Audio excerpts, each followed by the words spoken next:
Hey folks, this is JR with DIY Prepper. Welcome to the channel, and today we are going to be talking about putting together a basic lights out kit. So the purpose of a lights out kit is to put everything that you would need for a power outage all in one place so that you can hit the ground running when one takes place.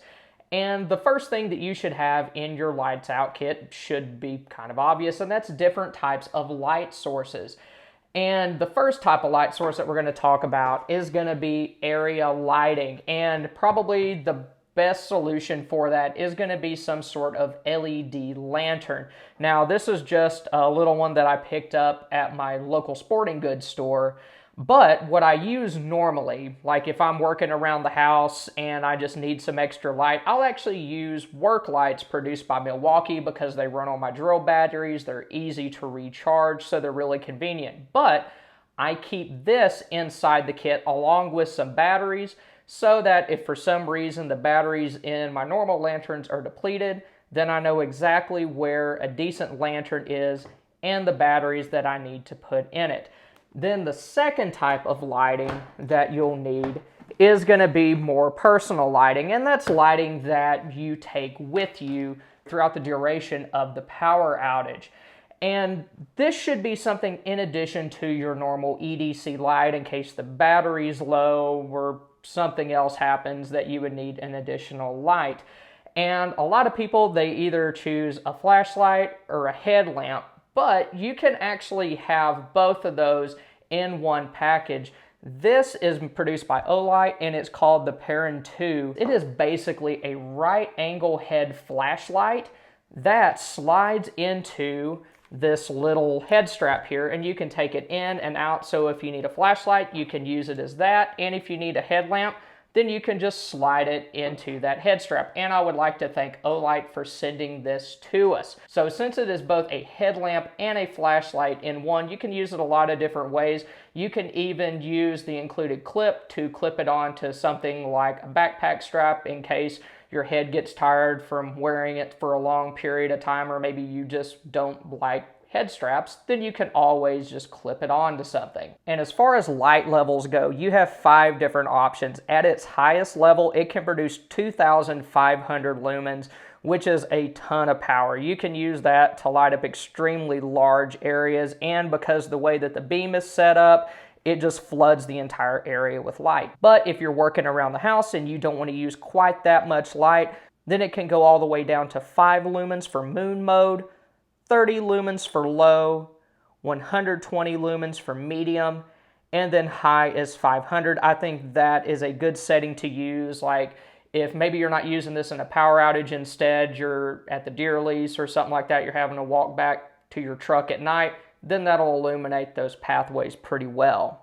The Perun 2 is also USB rechargeable and comes with a 4,000 milliamp hour battery, so it should last you a pretty good while, especially if you're taking advantage of some of those lower settings, like if you're working in the house or if you're having to go outside and maybe adjust your generator or something like that. Now, the regular price for this light is $89.95, but if you use this code, then you can get 20% off until the date listed below, and if you come along a little bit after that, you can still get 10% off using my normal affiliate link below. And of course, it's also a good idea to have other smaller flashlights in your kit as well, just so you can station them around the house. I really like these blue lights that you can get at Harbor Freight. They're pretty cheap. They come with batteries that have a magnet on the back that you can use to hang them up from things along with a hook. So maybe something like this is good to keep in your bathroom so you always have a light in there, or maybe just turn it on, keep it in the hallway so you're not going to trip going through there if for some reason you don't have your flashlight with you. The next thing that I have in my lights out kit is an indoor safe butane stove. And something like this is going to be able to cook pretty much whatever you need to that you would normally cook on a stove top. You're going to be able to boil larger pots of water. You're going to be able to brown meat in a skillet. But one thing that I'm storing separate from this kit is going to be the fuel, and that goes for other types of fuel as well. I'm not going to put butane canisters in here. I'm not going to put propane canisters, and I'm not going to put lamp oil or anything else like that in there. And the reason why is I don't want them to leak and damage electronics, but you need to be sure that you have some way to cook indoors safely during a power outage. The next thing that you should include in your kit is going to be plenty of batteries.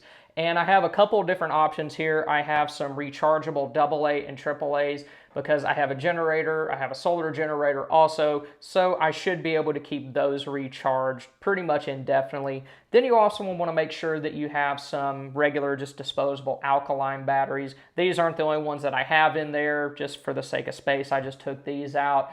But a few of my items do use D-cell batteries, so I went ahead and I stocked up on those. And it's also a good idea to have a few battery banks, like the Anchor rechargeable banks that you will use to recharge your cell phone, because even if you do have something like a solar generator, you're going to want to preserve the power that you have in that for other devices, maybe things like your box freezer or maybe a rice cooker, something like that. So having plenty of different power sources should help you keep your devices running for as long as you need them to work. Earlier in the video, I mentioned that I have some LED work lights that run all my drill batteries, so I went ahead and I put a spare drill battery charger in the kit as well. Another good item to have in your lights out kit is going to be an emergency weather radio.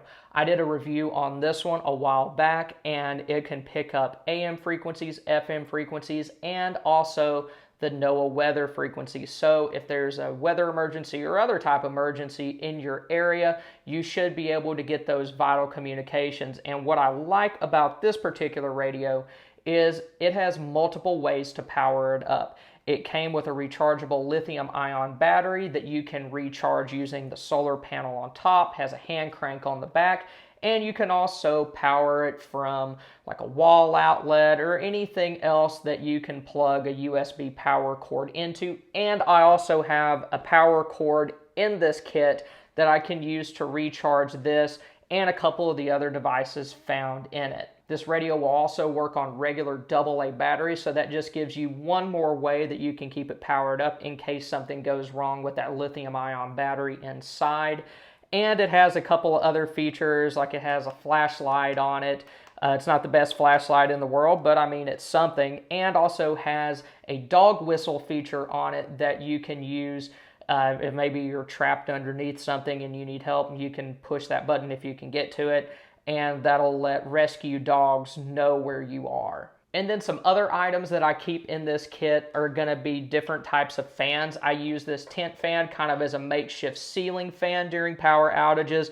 And we have this one here to put in my son's room to keep him cool and to keep air circulating. And I also have a job site fan, also produced by Milwaukee. Once you invest in a power tool lineup, it's best to stay in it so you don't have to buy a ton of different batteries and a ton of different chargers.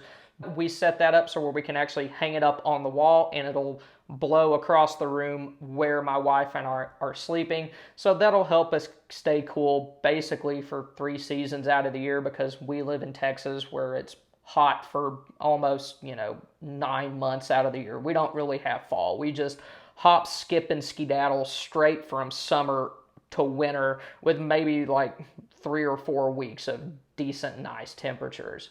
Then some other good items to keep in your kit are going to be things like lighters, like this one, and also manual can openers. My family, we don't really use like electrical can openers or battery-operated can openers. My wife, when she opens a can, she uses the hand crank one, and I just use the can opener on my Swiss Army knife. During a power outage, the last thing you want is to have a bunch of cans of food and then realize that you have no way of opening them because all you have is an electric can opener. There is an excellent docudrama that came out several years ago. I think it was made by National Geographic. It's called American Blackout. If you have seen that, then you know just how important a manual can opener is. There's this one part where some yuppie dipstick was trying to open a can of peaches that did not have a pop top. So he took his kitchen knife and proceeded to like Lizzie Borden his way through that can, although she used an axe, but he had a big kitchen knife. And he was just stabbing, and of course, Darwin Award time, stabbed his hand. And so don't do that kind of mess. Just make sure that you have some way to open a can, whether it's like a hand crate can opener or something on a multi-tool, so that you can keep yourself fed safely. And then there's other items that should be part of this kit, like in large, but you shouldn't necessarily keep in the container itself. I mentioned different types of fuels earlier that you might not want, that you probably shouldn't keep in there. And I can't remember if I mentioned lamp oil, but you definitely don't want to keep that in there.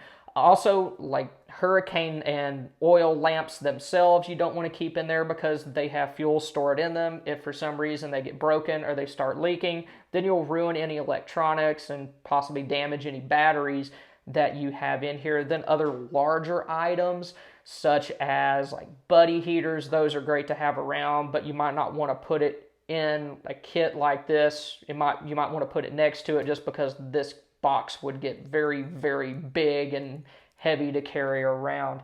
And one thing I did not show that I need to put in here is going to be candles. Now I have like a box of small votive candles that I can put in here real easy. I just didn't have them with me. I'll go ahead and do that here after I get done filming.